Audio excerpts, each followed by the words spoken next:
Yeah. This is really low. How's this for height? 1, 2, 3, 4, 5.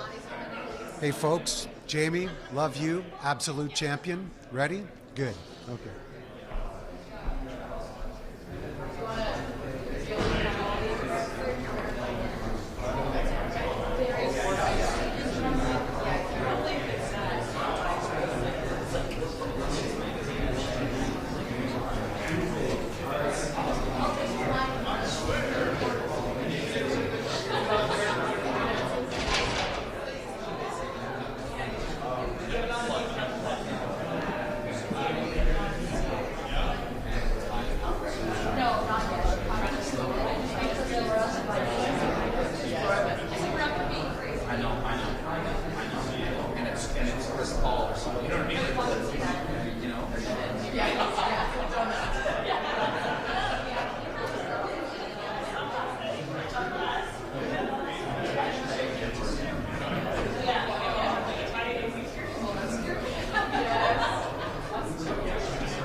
That's what the plan is.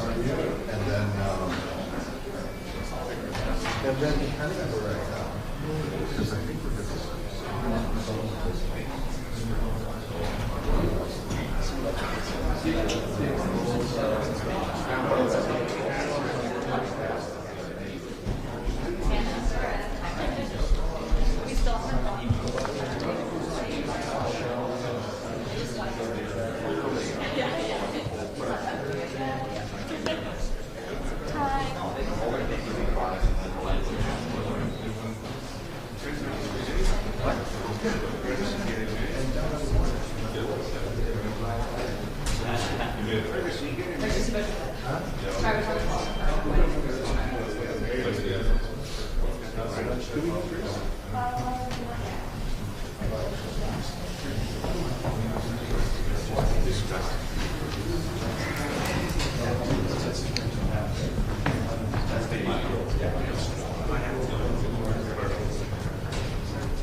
give 2 minutes when I have it. But...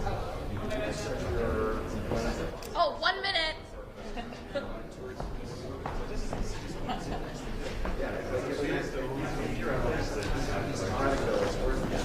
Yeah, we spent 4 hours. So 4 levels. Yeah. Oh, I won't guess. Yeah. Carp not crack. There we go, sir. We're ready when you're ready. Okay. I'm always ready. I was born ready. Well, first of all, hope everyone enjoyed the Super Bowl, especially that halftime. That was a good one. Bad Bunny? Yeah, Big Bad fan? Bunny, Big Bunny, whatever the bunny was. The only bunny I know is Bugs Bunny. He's more famous than all of them. But anyways, I'm very happy to hear that the Prime Minister spoke to President Trump.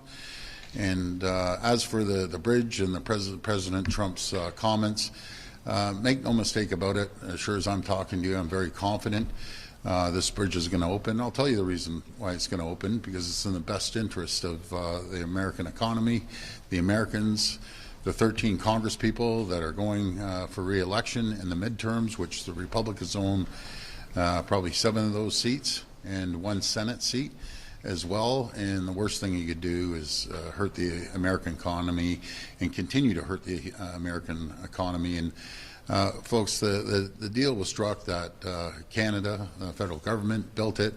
And if President Trump didn't want this to go forward, why did he fast track it in 2019? I'm sorry, in 9 years ago, I should say. He fast tracked it in 2017. And so all of a sudden he changed his mind and said it's not good. So that's a false fact. And number 2, that after the tolls, we pay off our share of the bridge. It's going to be Michigan that owns half of it. So this was all agreed to. It's going to enhance the American economy and obviously the Canadian economy. What it would cost about 850,000 hours of trucks sitting on the other bridge. That equals about 2,326 hours per day, holding commerce up, not to mention people traveling back and forth for tourism. But what we have to focus on is our plan, moving forward, making sure that we cut red tape, we cut regulations, put money back into businesses' pockets and people's pockets to stimulate the economy, and make sure that the people of Ontario and Canada feel confidence that we have a plan. We're working collaboratively with all 3 levels of government to make sure that we focus, again, on our economy. And a perfect example is when I was meeting the premiers, we are in the port of St. John. It's doubled the shipment. So plan is working about diversifying our economy. It's no longer just relying on the U.S., but we're getting it done. And I want to thank Premier Susan Holt out in New Brunswick. She's excited because, again, before we were only doing X amount of shipments to St. John Port. Now it's doubled. So that's going all over the world. We're going to continue building our economy and being strong. But folks, this is not the time. And this is my message to the Prime Minister and the people of Canada. This is not the time to roll over and let President Trump take advantage of us. Keep saying that we've taken advantage of the Americans. Contrary to what I believe in, it's the other way around. But we want a strong relationship with our closest friend and ally, and we're going to continue moving forward. But you got to ignore all the rhetoric. Premier, the president mentioned the LCBO ban that Ontario is banning booze on LCBO shelves. That's a policy that you implemented. Does his mention of that make you more likely to remove the ban or less likely to remove the ban, because it clearly it's getting inside his head? Yeah, well, it's obviously working. It's an irritant. But there's one thing President Trump can do: get rid of Canadian tariffs. All it does is it's a tax on the American people. It's an attack on the American economy. Get rid of it, and we're good to go. The good news is wineries, and especially in Niagara, they've seen a jump of close to 70% because people are tasting great Ontario-made wine, and they're enjoying it. So So you're not backing off of that? No, and I encourage people not to back off on it. This is key that we even double down if we have to. We're the largest purchaser of alcohol in the entire world, and that's one of our key negotiating areas that we can resolve within a minute. All President Trump has to do is get rid of the unfair tariffs he's putting on Canadians. I want to go back to the bridge. You said there was no U.S. content. It's not truthful. 75%, yes, we're Canadian steel and concrete because we're paying for it. 25% was U.S. steel and concrete. Then the interchange going on from the Michigan side, it was all American workers, all American steel, all American concrete. So again, there's fiction, what President Trump says, and then there's true facts that people can look up and see exactly where we stand. Sorry, I apologize. Question? Has the Prime Minister given you any guidance on booze? Like, does he support the ban at the LCBO? No, he hasn't mentioned that, but he's not focused on that. That's under the jurisdiction of Ontario. But again, you want to fix it? Get rid of the tariffs. Stop hurting Americans and Canadians. When you mentioned doubling down, what did you mean by that? Well, let's not waver. Let's not buckle to President Trump's threats. Let's be strong as we have been. And let's continue to be strong. Negotiate through strength, not weakness. And we need to move forward. And I think the president has to realize if he doesn't, the midterms aren't going to turn out too well for him. And just imagine if he took a different approach, President Trump, how wealthy and strong the whole world could be, and everyone would be thriving and prospering. And as I always say, you can't unscramble an egg, you got to make the omelet larger. And it's unfortunate he's taken this approach to hurt his own people. He's hurting the American people and the American economy. Did you get any assurance that any international automaker is ready to open a plant in Canada yet? Not yet, but let's hope. We've created the environment and the conditions for companies to come here. We've cut over $12 billion of burden off the backs of people, off the backs of companies, to create the environment to be competitive around the world. And I'm going to once again call out Hyundai. And Kia, they're selling 220,000 cars a year here. You have to open up a facility. I want to thank PowerCo and Volkswagen down in St. Thomas. They're well on their way. Let's bring vehicles here. But this is all conditional as well on having a great trade agreement, a fair trade agreement with the United States. Premier, you mentioned the Super Bowl off Yeah. the top. It turns out Ontarians bought themselves a Super Bowl ad. Can you tell them how much they spent on that? Well, every single year, it's all fully transparent. The numbers come out. The auditor checks it. The numbers come out. But this is about telling the people that we have a plan. The plan is working. We're moving forward, and we don't deviate from our plan and opportunities, no matter if it's in the nuclear sector that we're leading the world in, or the rare earth minerals. That I encourage everyone to come to PDAC, the largest mining convention in the entire world, starting in March. So let's look at our strengths. We have a plan, and there's opportunities, so we stick with this plan for Ontarians and Canadians. Premier, also during the Super Bowl was a major ad by Diageo featuring rock star Dave Grohl talking about old Canadian-made inventions, including Crown Royal whiskey. What do you think of that, and is there any progress your office has made? I know you're talking to Diageo right now. Yes, that is correct. My message to Diageo when I spoke to him is, help me help you. Come up with ideas how you can hire more people. Again, as I mentioned, I'm sure they're great business people. I know their company's hurting a bit, but in saying that, you don't go after your largest customer in the world. It's very simple. How about the 200 people that lost their jobs? And I know we're placing a few of them down at the Windsor auto plant at Stellantis, so we thank them for that. But again, we need to see some opportunities for Ontarians. Premier, can you comment on your conversations with the Prime Minister about a possible early election? Why you said that stability is necessary right now?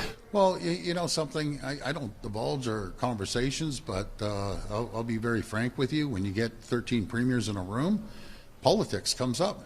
and politics of every type comes up. That came up, but that's going to be up to the Prime Minister. It's going to be up to the people to decide.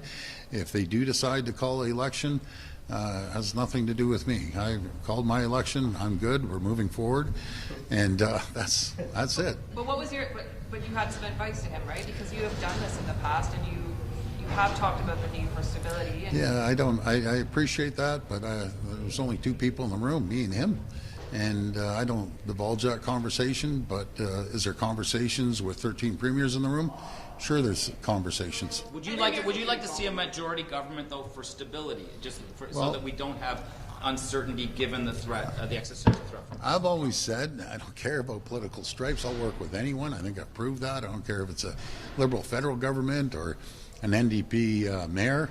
I'll work with anyone that has the best interest of Ontario at heart. That's what I'm focused on. So a majority would be preferable, though. You're putting those words into my mouth? Nope. I'm not. So you'd It's up to. minority, though. Oh, I love that one. You know, Robert, what I want, I just want Ontario to prosper and keep moving forward. That's what I want. I'll work with anyone who gets elected. what was the Prime Minister's reaction, though? Like when they're bringing this up, the poll numbers, look, he's 29 points ahead from Pierre Poilievre. That's up to the Prime Minister, and that's up to his caucus to decide. And we want stability across the country. And we're all working together of all different political stripes at the provincial level with all the different premiers. And we just want to make sure that we have a strong economy in Ontario, which means a strong economy across the entire country. Do you think he's considering it? I don't know. That's up to him to decide. Have you given any advice to Pierre Poilievre? Have you given any advice to Pierre Poilievre about a possible election? No. I saw Pierre at the portrait hanging of Prime Minister Harper. Shook hands, said hello, congratulated him, and For what? For getting a convention. Yeah, 80-some-odd%. But anyways. You don't win elections at conventions. You win elections across the country. So let's see what happens if the Prime Minister decides to call elections. Sorry, Colin. The only thing that's happened between a few weeks ago and now is Jamil Jivani going down to the United States. Do you think that Jamil Jivani's trip to Washington may have had some impact on what the President has said today? Well, I'm not too sure what the conversation happened, but I encourage everyone to go down, every stakeholder, every corporation, every business owner, every premier, and the Prime Minister encouraged the premiers to continue to advocate for Canada. So wherever we can, let's get our voice out there, especially down to President Trump and his team, that we're open for business and we're stronger together than we are apart. And it's the Amcan Fortress. So are you still in touch with Howard Lutnick? Have you guys exchanged phone calls in the last month or so? I haven't talked to him personally, but he plays an important role like the rest of the administration. But again, no matter if it's Howard Lutnick or President Trump or anyone, you're so much stronger with the Amcan Fortress that I've been preaching for a long time.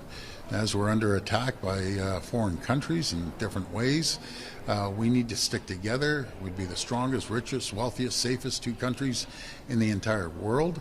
That's what I've been advocating. I'll continue to advocate to every American I speak to, and I speak to a lot of Americans, and the Republicans and Democrats. Obviously the Democrats, we know where they stand, but now Republicans are getting nervous.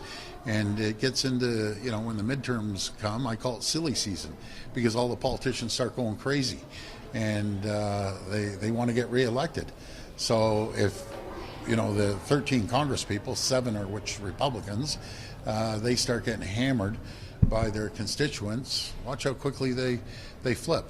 And we'll see how that happens. What do you make of the Inspector General's investigation? Do you think it's good that he's looking province-wide, or is it overly broad? Like well, I support the Inspector General's, review, I call it. And I just want to make sure that the people of this province understand that our police are there to support us, just to keep our community safe. And I believe 99% of them do. Yes, is there a couple bad actors in any organization? Yes, they're going to be held accountable. And talking to frontline police officers that I do, they're as frustrated and angry, more than the people are. but this investigation or review, I should say, is going to make sure that we continue to have the greatest police in the entire world. And I truly believe we have the greatest police in the world. And again, there's some bad actors. They'll be held accountable. The courts will decide what they're going to face. Premier, why are you Last one. Yeah, yeah, sorry. All right. Thank you. Sure. I'm curious about your thoughts on the police inspection, because a lot of people say it won't get to the root of what is needed, the root of what a public inquiry would look at. There are 5 specifics, but they won't go as far as they need to go. What are your thoughts? I have confidence in Ryan Teschner. He's a pretty bright individual. He's going to dig deep. He's not going to leave any stone unturned. And this is also supported by all our chiefs right across the province, the commissioner and everyone else. They're more frustrated than the people right now. And the police officers, frontline police officers are frustrated as well. We have to have trust in our police services right across the board. And I'm confident they'll do a great job, the Inspector General. But thank you, everyone. I appreciate it. And look forward to chatting soon. So, All right, thanks, that's it, everyone. Thank you. Like, has Pierre Thank you. reached out at all again for advice, or have you been chatting to him at all? No, not at all. But that's all right. The people are going to decide at the end of the day. I got to listen to Gracie. I've been ignoring her for the last 5 questions. Last in, thank you, that's it, thank you. I'm not too sure. I got to see when the feds are going to be calling. When maybe soon. So, All right, so thanks, you everyone, so that's you it. don't want to rush into this, right?